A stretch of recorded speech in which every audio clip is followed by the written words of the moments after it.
সবাই বলে ভালোবাসা প্রকাশ করলে নাকি অবহেলা পেতে হয়। আমি বলি সঠিক মানুষের কাছে ভালোবাসা প্রকাশ করলে কখনো অবহেলা পাওয়া যায় না, বরং দ্বিগুণ ভালোবাসা পাওয়া যায়। সে কখনো ভালো বন্ধু হতে পারে না যে তোমার সামনে তোমাকে ভালো বলে, পেছনে তোমার নামে বদনাম করে। একটা কথা মনে রাখবেন, মানুষ হারিয়ে গেলে তাকে খুঁজে পাওয়া যায়, কিন্তু মানুষ বদলে গেলে তাকে খুঁজে পাওয়া যায় না। কিছু সম্পর্কের কোনো অস্তিত্ব নেই, নেই কোনো বর্তমান, নেই কোনো ভবিষ্যৎ, কিন্তু শুধু মায়ার কারণে সম্পর্কগুলো টিকে থাকে।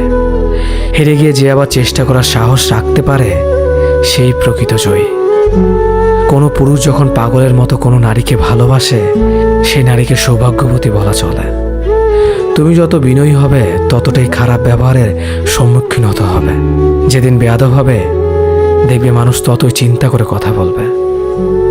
তোমার মন খারাপ, যদি পৃথিবীর কারো হৃদয় স্পর্শ না করে তবে হাসতে শেখো। তুমি পারবে না লোকের সম্পর্কে তোমার ধারণা বদলাতে, কিন্তু তুমি সেটাই করো যেটাতে তুমি খুশি থাকবে। আমি সচরাচর কারো সাথে খারাপ ব্যবহার করি না, আর যদি করেও থাকি তো জেনে রাখবেন আপনি আমাকে বাধ্য করেছেন।